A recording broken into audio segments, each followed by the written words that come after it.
देखो इधर, बस बस बस। चैप्टर तुम्हारा स्टार्ट होता है चैप्टर नंबर 10। ये अपने आप में खुद अकेला ही अपने आप में सबसे इंपॉर्टेंट चैप्टर होता है। अगर जो 1 से लेकर तुम 10 तक के चैप्टरों की तुलना करो तो ये खुद अपने आप में एक अलग चैप्टर होता है। ना ये किसी पीछे वाले से संबंध रखता है, ना किसी आगे वाले चैप्टर से संबंध रखता है, अपने आप में ये अलग है और इसकी अब एक अपनी अलग दुनिया है। याद रखना, अब तक जो तुम पढ़ रहे थे, जैसे बार बार नाम सुने थे विद्युत धारा, वो नॉर्मली कोई सी भी डीसी बीसी धारा कोई सी हो सकती है। फिर उसके बाद हमारी धारा आई प्रेरित धारा, जो जैसे तुम नाम सुनी। एक नॉर्मल बैटरी की धारा होती है जो तुम इन्वर्टर वगैरह में या कहीं ट्रैक्टर वगैरह में देखते हो, जो किसी बैटरी से धारा आती है, वो डीसी धारा होती है। ये एक अलग धारा होती है एसी। एसी मतलब प्रत्यावर्ती धारा या अल्टरनेटिव करंट, अल्टरनेटिव भी कहते हैं, अल्टरनेटिव करंट होता है। अब ये करंट किस तरीके का होता है, हर किसी को बार बार ऐसा बताया था कि देखो भाई, जो धारा होती है वो प्लस से चलती है माइनस की ओर। ऐसे कैसे होता है, इलेक्ट्रॉन जो होते हैं वो माइनस से प्लस की ओर चलते हैं, हर किसी को अब तक ऐसे ही पता है। दरअसल ये जो प्रत्यावर्ती धारा है ना, इसका प्लस माइनस कुछ नहीं होता है, ये प्लस माइनस में चलती नहीं है। दरअसल ये इस तरीके से चलती है। और जो हमारे घरों में लाइट है, जो जिसे पंखे वगैरह चल रहे हैं या बल्ब जल रहा है, जो भी जल रहा है, वो सब ये वाली लाइट है। बार बार तुम 1 से लेके अब तक जितने चैप्टर पढ़ो, विद्युत धारा तुम सुनने हो, ठीक है ना?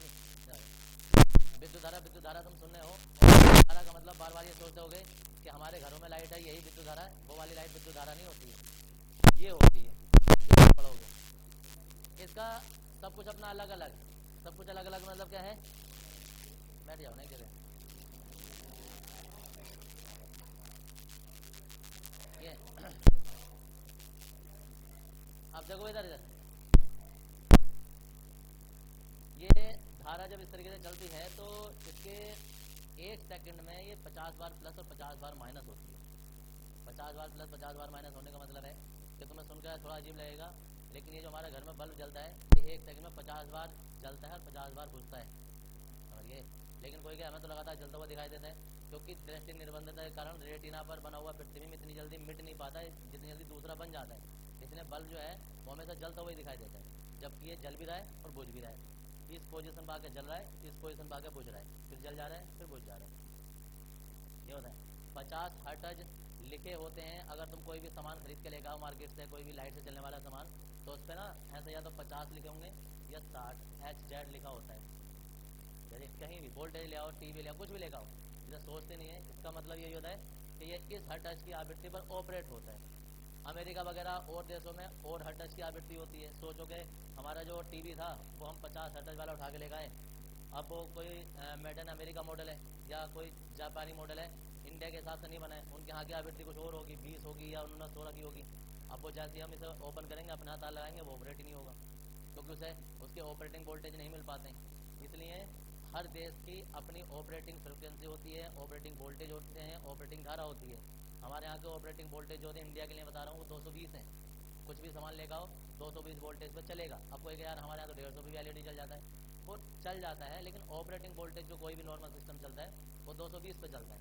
अमेरिका में जो ऑपरेटिंग वोल्टेज है वो 110 है। वहाँ के स्टेबलाइजर में जो 110 लाइट आ रही होगी तो उनका एसी भी चलेगा, फ्रिज भी चलेंगे, वहाँ सब चीज़ें चलेंगी। हमारे यहाँ का जो 200 से कम लाइट आ रही होगी तो एसी वगैरह नहीं उठेंगे, फ्रिज भी हो सकता है डिप मार के चले या और भी सामान ना चल पाए।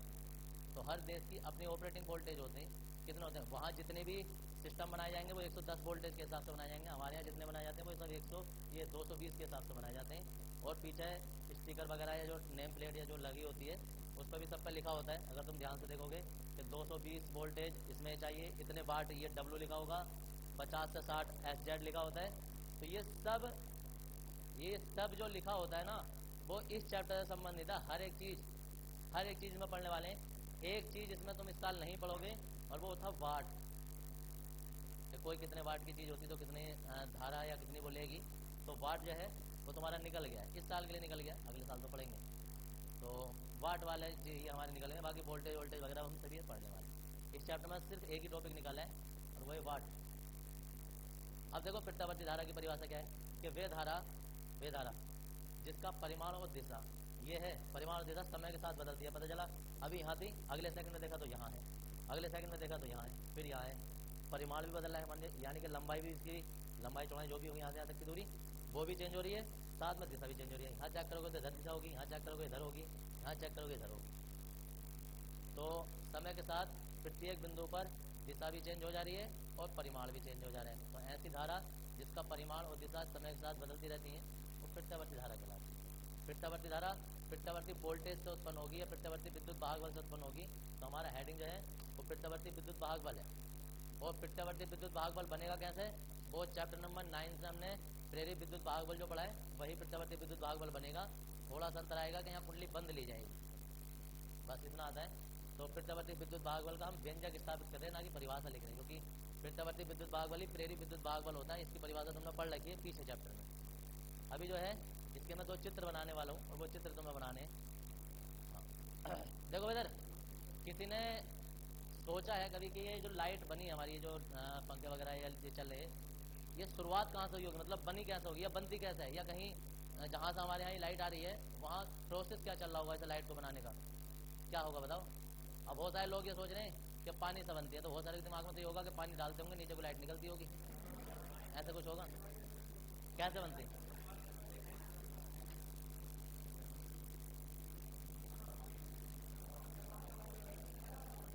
जैसे वो,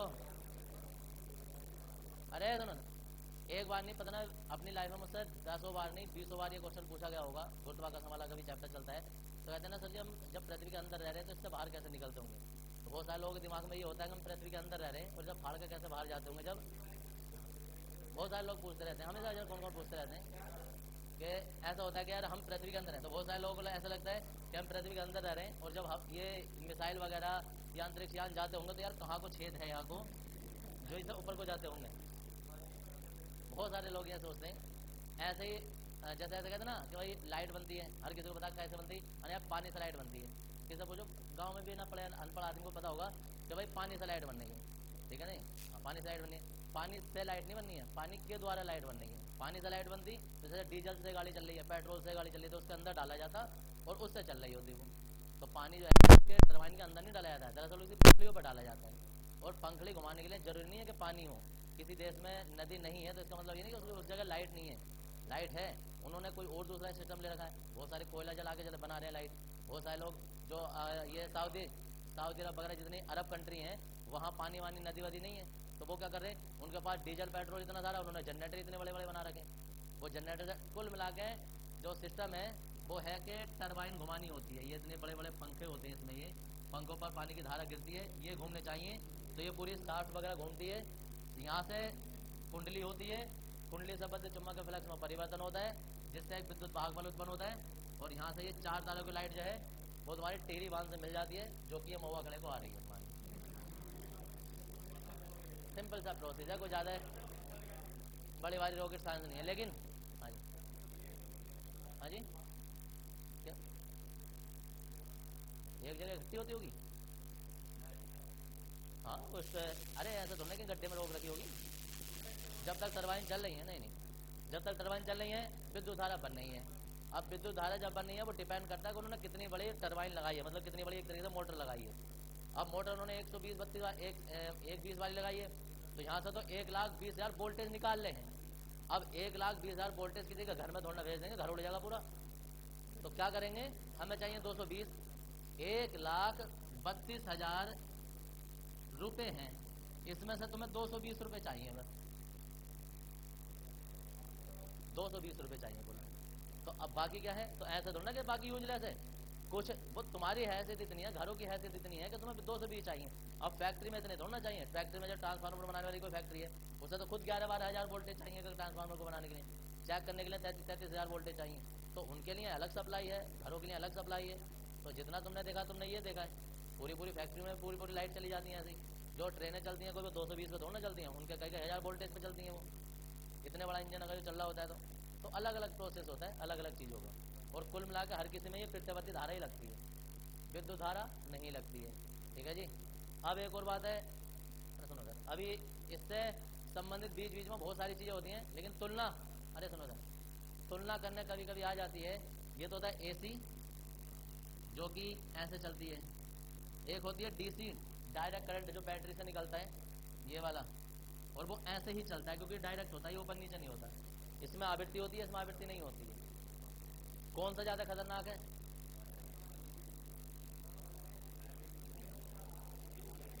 ये बैटरी का है, ये हमारे घर का है। बाजे ओए, कोई डीसी बता रहा है तो कारण बताओ, कोई एसी बता रहा है तो कारण बताओ कि क्यों खतरनाक है। कोई खत्म तो हो कोई।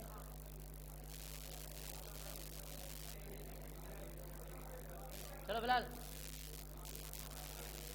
हाँ किसी ने, अब एक दूसरे कान में कहने के लिए बोल रहा हूं मैं। अरे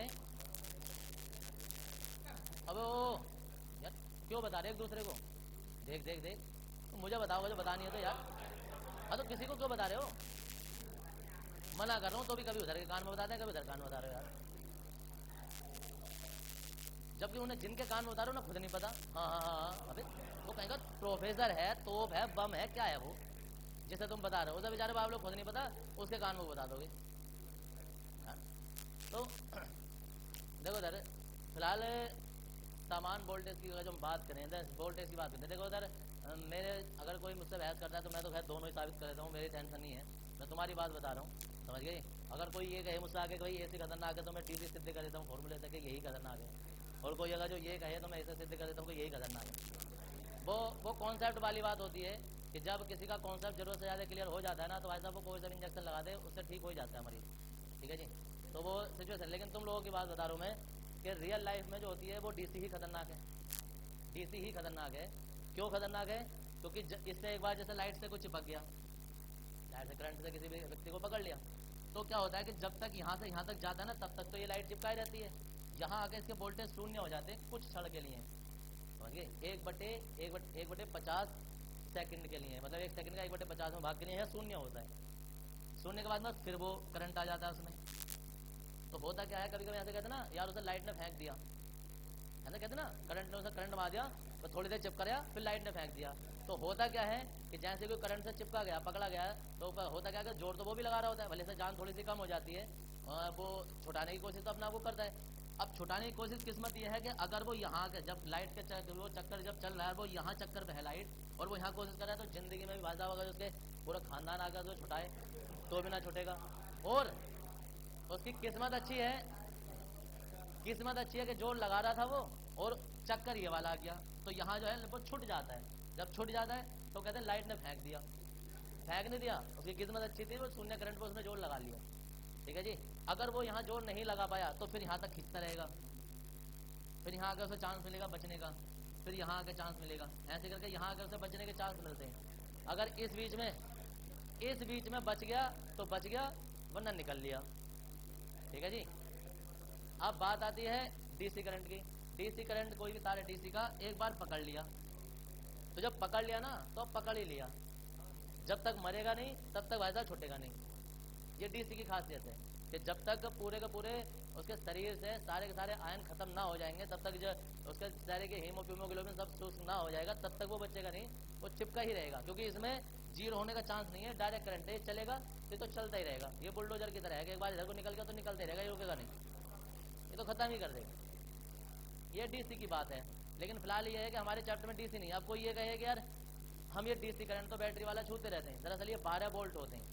हमारा शरीर 12 वोल्ट सहन कर लेता है, क्योंकि 18 वोल्ट तो हम खुद लेकर चल रहे होते हैं, तो 12 वोल्ट से सहन कर लेते हैं और पता नहीं चल पाता। 12 वोल्ट का चार्जर एसी वाला भी होता है हमारे का, जो नॉर्मल बैटरी वगैरह चार्ज होते हैं वो एसी वोल्टेज होते हैं, उन्हें भी हम छूते हैं तो चार्जर भी करंट नहीं मारता था। जो 12 वोल्ट एसी हो 12 वोल्ट डीसी हो तो वो करंट नहीं मारते हैं। 220 ये हो और 220 ये हो, समझ गए, तो ये ज़्यादा है, सुनो ये खतरनाक ज़्यादा है। लेकिन मारने के मामले में कौन ज़्यादा खतरनाक है? मारने के मामले में कि जो जल्दी कौन मार देगा, तो वो एसी ही मार देती है। क्यों मार देती है? मैंने अभी बताया कि भाई यहाँ से यहाँ तक आने में बचने के चांस है, लेकिन भाई बचने के चांस तो तब तक है जब तक यहाँ तक जिंदा रहे, यहाँ तक वो निकल लेता है बेचारा, नहीं होता है। तब यहाँ तक जब निकल लेता है, होता है, समझते ही है कि इसका अधिकतम मान है। रियल लाइफ में हमारे घर में जो 220 वोल्टेज आ रहे होते हैं ना, 220 वोल्टेज आ रहे होते हैं, तो उसके पीछे पता है कितने वोल्टेज छिपे होते हैं? उसके पीछे 311 छिपे होते हैं। कितनी पावर होती है एसी में कि 220 वोल्टेज मीटर हमें दिखा रहा है ना, तो बैकग्राउंड में 311 वोल्टेज आ रहे होंगे। आदमी ने देखा कि भाई 220 मैंने करंट छू रहा हूँ, लेकिन पता चला उसने 311 पकड़ा है। ये अभी मैं सिद्ध करके दिखाऊंगा तुम्हें कि 311 पकड़ा है, और वो झटका लगा, यहाँ तक तो पहुँच ही नहीं पाएगा, वो अधिकतम मान पे निकल लेगा उसके। ये जितनी होती है इतनी दिखाई देती है, ये 220 है तो 220 ही दिखाई देती है। ये सब चीज़ें होती हैं इसमें। अभी बहुत कुछ इस चैप्टर में पढ़ने वाले हैं। चैप्टर अपने आप में भी खुद अपने आप में मज़ेदार होता है। क्यों होता है? क्योंकि सारी लाइट जो होती है ना वो हमारे घरों में ही है। जो भी चीज़ बताएंगे वो सब घर में उपस्थित है, कोई बाहर से देखने की जरूरत नहीं पड़ेगी इस चैप्टर में। ये होता है। तो हेडिंग हमारे पास था प्रत्यावर्ती विद्युत भाग बल।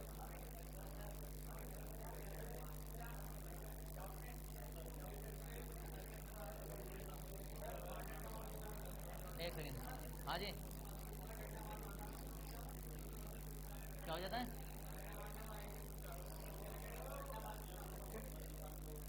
यार छुटा सकते हो, क्यों नहीं छुटा सकते?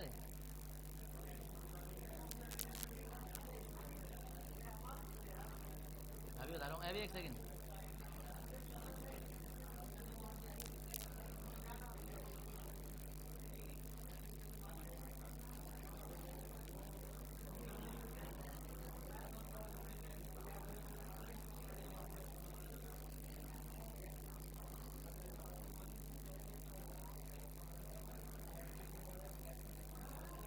बना लो।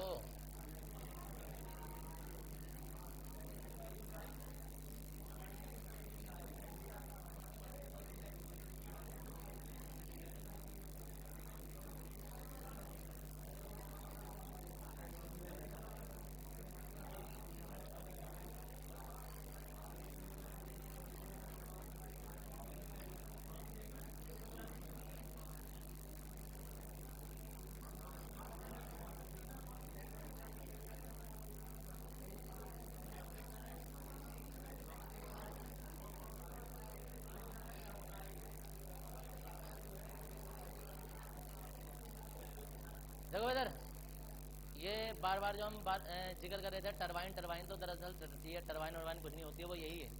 ये है वो टरबाइन, और इसके पीछे वो जितनी भी लंबी रोड जोड़ सकते हो वो जोड़ दो। ये जाती है, ये अगर हम जिस चीज़ से भी घुमाना चाहें, जनरेटर से घुमाना चाहें तो जनरेटर से लाइट बन जाती है। दरअसल जो माइकल फ्राड ने सबसे पहले लाइट बनाई थी ये, वो जनरेटर से ही बनाई थी। ये जनरेटर से बनाई थी उसने। ये इसकी टरबाइन नहीं थी उस टाइम, तो कुंडली थी, सिर्फ नॉर्मली कुंडली घुमाई, कुंडली घुमा के प्रत्यावर्ती धारा उत्पन्न की और ऐसी लाइट बनाई। 12,000 एक्सपेरिमेंट किए थे, उसके बाद जाके ये बनी लाइट। और तुम लोग इसे बड़े हल्के में ले लेते हो। और ये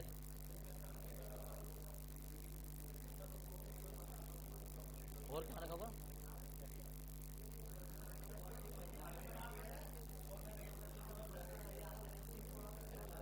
अच्छा, स्टोर करने का कोई हिसाब नहीं होता है। ना ना ना, जब तक चलेगी तब तक चलेगी। अब उसमें सिस्टम ये होता है कि सिर्फ हत्ते वत्ते होते हैं कि भाई टरबाइन तो चल रही है, हो सकता है हम उसे टरबाइन घुमानी बंद कर दें, पानी रोक देते हैं, पानी रोकने का हिसाब है। टरबाइन रोकने का हिसाब है, कनेक्शन बदलने का हिसाब है, उस लाइन से उस लाइन पर वो ट्रांसफर करने का हिसाब है, इधर से इधर को है। तुम्हें क्या लग रहा है कि ये जो हाई टेंशन लाइन होती है इसमें लाइट आती वो आती जाती रहती है? इनमें हमेशा लाइट आती है। 32 नहीं, पहले एक 32 से 33 जाता है, 33 से 11। नहीं, वो तो हम जानबूझ के कम करते हैं, अन्योन्य प्रेरणा के कारण बीच में गायब हो जाता है। एक कुंडली हमारी ये है, यहाँ हमारे 132 है, यहाँ 33 है, तो यहाँ से यहाँ तक आने में वो वोल्टेज कम हो गए।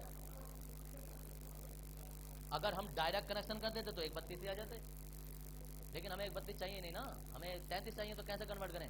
हमने उनका गैप बढ़ा दिया, और बढ़ा दो और बढ़ा दो। और बढ़ाते कैसे? ये बड़ी कुंडली होती है, छोटी कुंडली होती है, तो ये तो अपने हिसाब से वोल्टेज लेगी।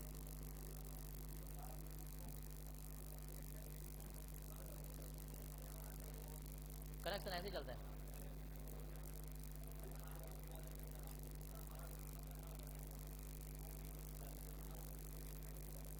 अब हमारे यहाँ ये प्लांट लगे हैं, श्रावंती है, बीटा है, शायद ये गामा है। एयरपोर्ट वालों को पता होगा, यहाँ जाते रहते होंगे काम करने वहाँ।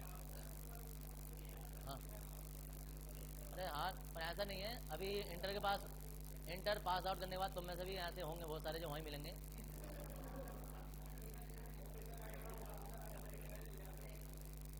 ऑफिस में भी आएंगे, ऑफिस की सफाई करने। तो ऑफिस नहीं है।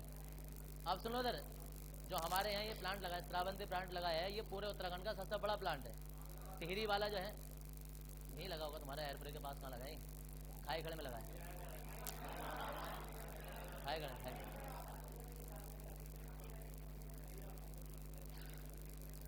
अपने अपने मतलब की बात भाषण, टेक्निकल बात कोई बता दो, नलायक जिंदगी में खुश ना होंगे उस पर कभी। कभी भी कोई बात नोटबुक काम की बताने की कोशिश करो ना, पौवा बताओ, शराब बताओ, खुश रहेंगे, गधे बताओ, खुश रहेंगे।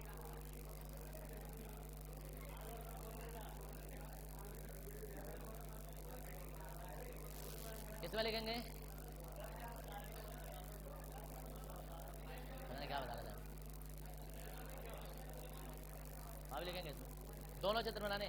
याद रखना, अबे सुन लो इधर, ये रुकौवी है, जब ये घूमने लगेगी ना तो ये इतनी चौड़ी दिखाई नहीं देगी, ये फिर ऐसे दिखाई देगी। क्या चीज? अच्छा खाएगा नहीं। ये पूरा उत्तराखंड का सबसे बड़ा प्लांट लगा है, ये 220 लाइट दे रहा है, 2,20,000। इतनी बड़ी टीरी बांध भी नहीं दे रहा है, टीरी बांध भी 132 दे रहा है, जबकि एशिया का सबसे ऊंचा बांध है वो। लेकिन सोचो कि छोटी सी फैक्ट्री नजर आती है, बहुत सारे लोगों ने नीली नीली टीनें खड़ी हैं, लेकिन ये गैस से चल रही है, जिसमें पावर ज़्यादा होती है कंपैरिजन टू टरबाइन। जब उससे घूमती है किसी भी पानी से, पानी के फ्लो में इतनी पावर नहीं होती है, चाहे उसे कितनी ऊंचाई से गिराएं, गैस में बहुत पावर है। वो सीधी तुम्हारी पाइपलाइन में नीचे नीचे जा रही है, शायद मुंबई से आ रही है पाइपलाइन, मुंबई से थोड़ा आ रही है, ईरान से आ रही है। अरे सब एलपीजी आ रही है, कहाँ से आएगी, प्राकृतिक गैस नहीं। तो 220 बना रहे हैं, ये श्रावंती प्लांट बना रहे हैं। जो बीटा है शायद वो अभी 132 ही बना रहा है, गामा भी 132 ही बना रहा है। 220 बहुत बड़ा प्लांट है। हाँ जी हो गए। ये रुको भी घूम रही है, देखो भाई इसमें लिखेंगे, जब किसी कुंडली से बद्ध, जब किसी कुंडली से बद्ध चुंबक फ्लक्स में,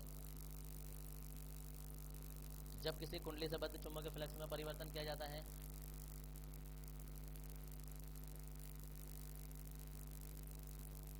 जब किसी कुंडली से बद्ध चुंबक फ्लक्स में परिवर्तन किया जाता है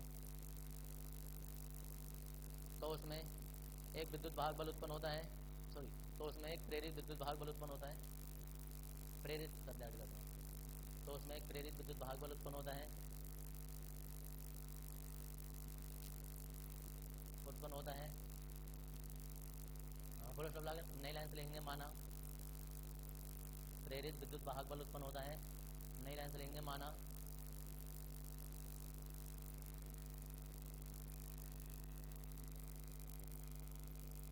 माना एक आयताकार कुंडली PQRS,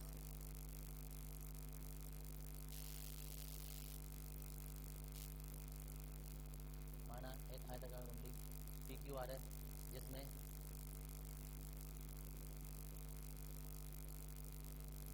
कैपिटल आई धारा प्रवाहित होती है, जिसमें कैपिटल आई धारा प्रवाहित होती है,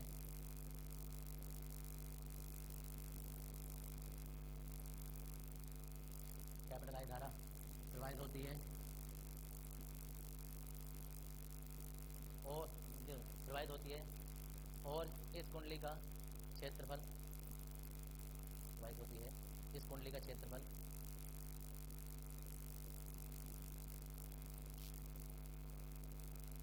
कैपिटल ए है, इस कुंडली का क्षेत्रफल कैपिटल ए है, दिखाई नहीं देगा, ए है, और यह एक समान चुंबकीय क्षेत्र बी में, और यह एक समान चुंबकीय क्षेत्र बी में क्षेत्र से, एक समान चुंबकीय क्षेत्र बी में क्षेत्र से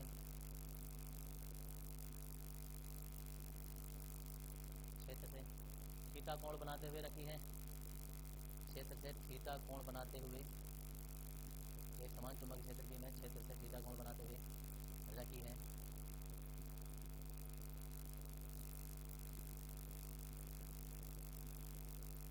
देखिए इस कुंडली से बद्ध चुंबकीय फ्लक्स, अभी क्या होगा, कुंडली से बद्ध चुंबकीय फ्लक्स फाई बराबर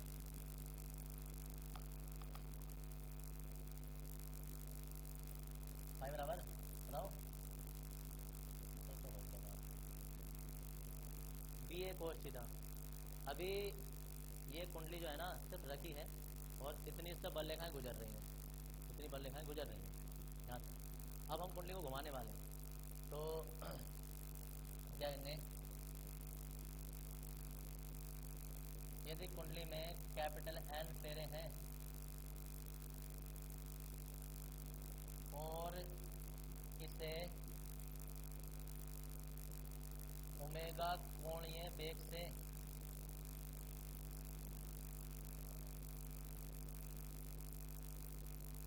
घुमाया जाता है, तब t समय में, कौन बताने वाला भाई, t समय में कोणीय विस्थापन, कोणीय विस्थापन बताओ जी, कोणीय विस्थापन क्या होता है, किस चीज से दर्शाते हैं, कौन सी दुनिया से आए तुम लोग।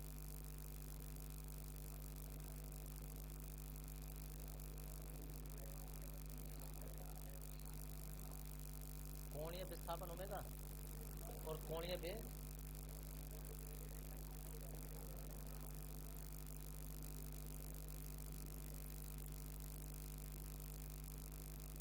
देखो फॉर्मूला जो होता है ना, फॉर्मूला जो तुमने बचपन में फर्स्ट में पढ़ा होगा,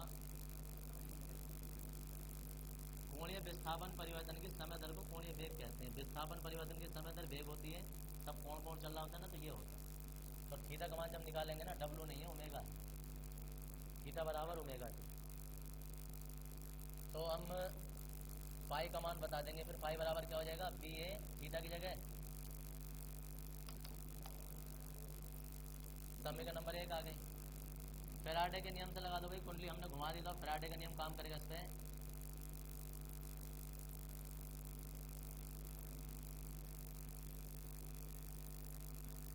पता है क्या होता है, अगर तुम लोग बहुत ज़्यादा एक्सपर्ट होते ना, बहुत ज़्यादा एक्सपर्ट होते कि फटाफट मेरे सवालों का जवाब दे रहे हो, पूछने से पहले बता रहे हो, आगे आगे बता रहे हो, या कोई सी चीज़ फटाफट कैच कर ले रहे हो, तो तुम लोगों से पता कैसे क्वेश्चन पूछे जाते हैं कि भाई ये बताओ कि फैराडे ने जो अब ये एप्सिलॉन का मान निकाला है, ये वाला निकाला है, इससे लाइट की खोज कैसे की होगी। ये होते हैं IIT बेस्ड क्वेश्चन, या बड़े बड़े कोचिंग सेंटर वगैरह, या जब बड़े बड़े कंपटीशन की तैयारी कर रहे होते हो ना, तब पूछा जाता है कि भाई फैराडे ने लाइट बनाई, हर किसी को पता माइकल फैराडे ने लाइट बनाई, और लाइट बनाने के बाद में उसने नियम बताए थे जो कि हमने पढ़े हैं। अब इस नियम से उसने लाइट कैसे बना दी, एक बार अपकलन करके लाइट बन जाएगी घरों में, किसी चीज़ का अपकलन करके लाइट आ गई, बल्ब जल गया। अब समस्या ये है, पता ही है तुम्हें कि तुम्हें वह जाहिर सी बात है, ये ना पता चल लिया तो ये कहाँ से पता, ये तो बहुत बड़ी चीज़ हो गई, ये तो ये सुई है, तो ये तो पहाड़ समझो पूरा, तो इसे तो समझाने बेकार है। फालतू का गला फाड़ते रहो, मगज मारते रहो, तो तुम लोग जी करोगे, और जी करने का पता यही है कि जब ये ना पता तो इसका तो दूर दूर तक नहीं पता होगा। नहीं, ये तो बहुत हायर लेवल की चीज़ हो गई कि यार पहले तो तुम्हें सोचना था, सोचने के बाद देखना कि भैया अपकलन हो रहा है, रियल लाइफ में तो अपकलन होता है, लेकिन अपकलन का मतलब अपकलन नहीं होता, कुछ परिवर्तित करना होता है, कि इसमें परिवर्तन हो रहा है। परिवर्तन होने का मतलब लोग ऐसा सोचते हैं कि यार माइकल फैराडे ने नियम बनाए होंगे और उसके बाद लाइट की खोज कर दी होगी। नहीं, पहले लाइट बनाई थी, लाइट बनाने के बाद में उसने देखा कि यार ये काम कैसे कैसे कर रही है, लाइट आई कैसे, क्या क्या हो रहा है, और तब उसके बाद उसने नियम बनाए। तो ज़्यादा चक्कर मत पड़ो, बस यही है एप्सिलॉन बराबर -n। अरे मैं ऐसे कहाँ से बताऊँ यार, तो पहले कुछ और पता होता तभी तो कुछ बताएं, तो ये फालतू की चीज़ है। फिलहाल सुनो सर, एग्जाम में कभी जिंदगी में तुमसे नहीं पूछ सकता, कभी कोई और तुमसे नहीं पूछ सकता, सिर्फ कॉन्सेप्ट बताना था कि कॉन्सेप्ट ये माइकल फैराडे ने, और ये क्वेश्चन ऐसा कि मैं तुम्हें घर से भी नहीं दे सकता, वही सोच लो, ये तो सोच भी नहीं सकते जाके तुम, क्योंकि ये तो तुम्हारे कवर एरिया से बाहर चल रहा है, समझ गए। और कितना भी सोच लो तुम, तुम्हें पता ही नहीं चल सकता कि भाई एक बार फाई का अपकलन करके विद्युत ये प्रत्यावर्ती धारा कैसे बन गई होगी, जबकि नियम यही है। कभी कोई सोचे कि किससे पूछ लो भाई ये विद्युत की, ये लाइट जो आती है AC लाइट आती है, इसकी खोज किसने की ना, भाई माइकल फैराडे ने। बहुत सारे लोगों को ये भी पता होता है कि भाई कितने प्रयोग किए थे, यार 10-12 हज़ार प्रयोग किए थे, तब जाकर उसने बनाई थी। और प्रयोग तो ऐसे किए थे कि प्रयोग करते करते जब पागल से हो गए ना, तो सारा सामान लैब से निकाल कर बाहर फेंक दिया था, है ना, यार ये चीज़ हो ही नहीं सकती, समझ गए। जब बाहर फेंका ना, तभी उसमें धारा मापने में विक्षेप आ गया, तो उठा ले सारा सामान, तो सारा फेंका। ये तब की कहानी है उनकी, तुम्हें मतलब नहीं है। और सोचो कि अब सोचो कि दुनिया से लाइट हटा जाए, सिर्फ एक लाइट शब्द हटा दिया जाए, मतलब दुनिया से लाइट हटा दी जाए, जिंदगी खत्म हो जाएगी लोगों की जिंदगी, जिन्हें कहाँ पहुँच जाएंगे, 5 साल कहाँ से भी पीछे पहुँच जाएंगे।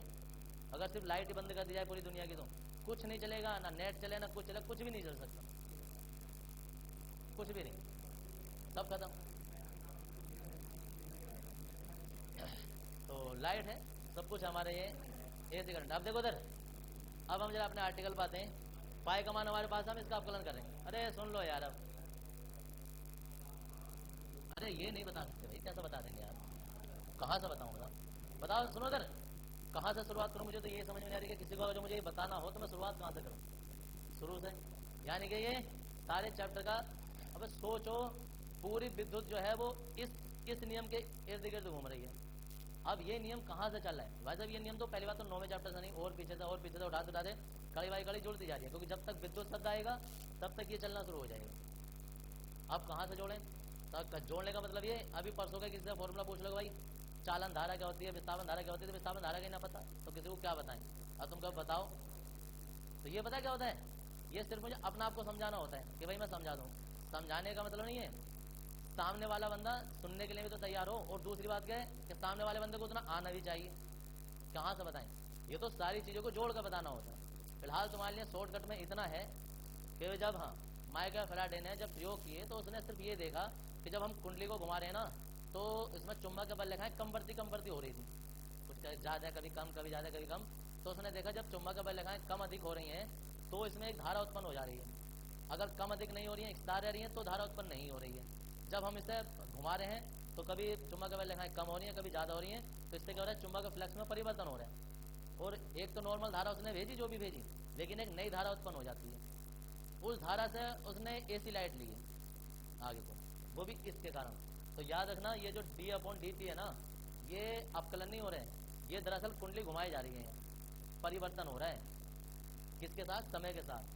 तो समय के साथ जब कुंडली घुमाई जा रही है ना तो उसे अपकलन किया जा रहा है। जब किसी चीज़ को जोड़ना होता है ना तो वहाँ समाकलन किया जाता है, ठीक है जी। तो ये अपकलन किया जा रहा है। एन इसे छोड़ो, ये तो फेरो की संख्या है, जितनी बड़ी कुंडली लेंगे। अब ऐसे कहते हैं यार वहाँ इतनी बड़ी वो 1,20,000 वोल्टेज निकालें तो 1,20,000 वोल्टेज इस एन पर डिपेंड करते हैं। जितनी ज़्यादा फेरो की संख्या उतनी ज़्यादा चक्कर, उतनी ज़्यादा लाइट। कोई कहते हैं हमारे पंखा धीरे चल रहा है, धीरे क्यों चल रहा है भाई? इसमें कुंडली में फेरो की संख्या कम है, सीधी सी बात है। कुंडली में फेरो की संख्या ज़्यादा होती तुम्हारा पंखा तेज चलता।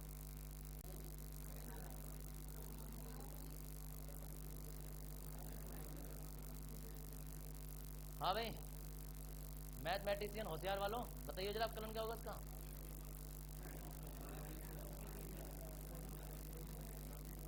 क्या लिखूं? अब ओ सर, अब इन 5 में से किस पे मैथ? हाँ भाई बताइए। अरे सुनो, हाँ भाई जुबैर बताओ। छुपियो यार 1 मिनट। हाँ यहाँ बताओ, यहाँ क्या आंसर आएगा? शर्म ना रही, माइनस, हाँ माइनस बता रहे कुछ। हाँ माइनस साइन, ये भी अभी आने लगेगा। हाँ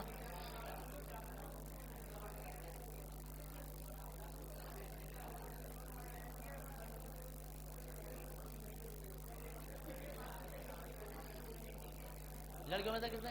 हाँ जी मैथ है, बताओ क्या हो गया? बस क्या आएगा फिर?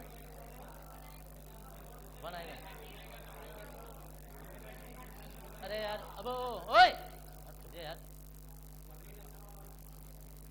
ये मैंने यहाँ से ब्रैकेट लगा दिया, ठीक है जी, यहाँ ब्रैकेट लगा दिया, ये बी तो बाहर लिख दिया। अब मुझे इसका अपकलन बताना है यहाँ, वो बता दो क्या आएगा टोटल। ये मत करो कि ये हो जाएगा वो हो जाएगा, फाइनल आंसर बताना है। और वो कई सारे स्टेप में नहीं आता, वो एक ही लाइन में आ जाता है, एक ही लाइन में आएगा, समझ गए? देखो सर हो गया, एक बार अपकलन और होगा आगे वाले का, ये इधर आ जाएगा, माइनस माइनस प्लस हो जाएंगे। तो N omega B A epsilon है, समीकरण नंबर 1। हम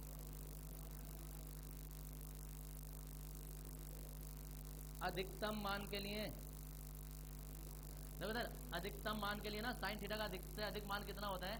तो अधिकतम मान के लिए साइन ओमेगा टी का मान जो ना वो 1 हो जाएगा।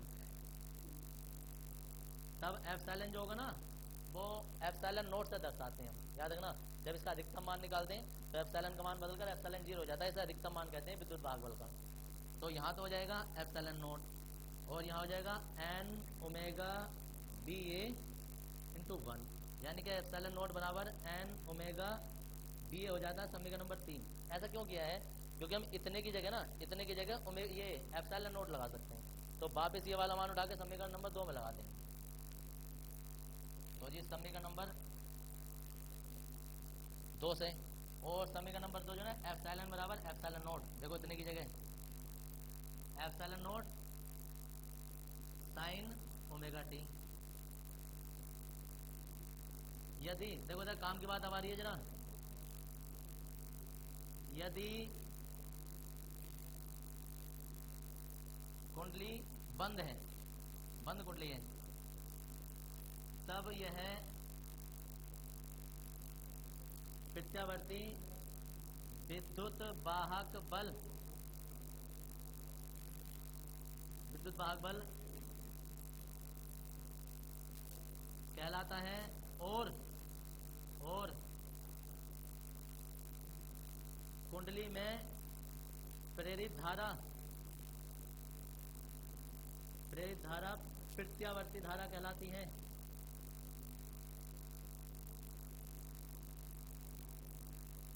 प्रत्यावर्ती धारा कहलाती है। याद रखना, अगर जो कुंडली बंद है तो इसमें जो भी धारा उत्पन्न होगी वो प्रत्यावर्ती धारा कहलाएगी। अब यहाँ से देखो, ये तो आई है विद्युत वाहक बल की समीकरण, प्रत्यावर्ती विद्युत वाहक बल की समीकरण। अब इसी प्रत्यावर्ती विद्युत वाहक बल की समीकरण से हम दो समीकरण और बना लेंगे इसी प्रकार करके। कैसे?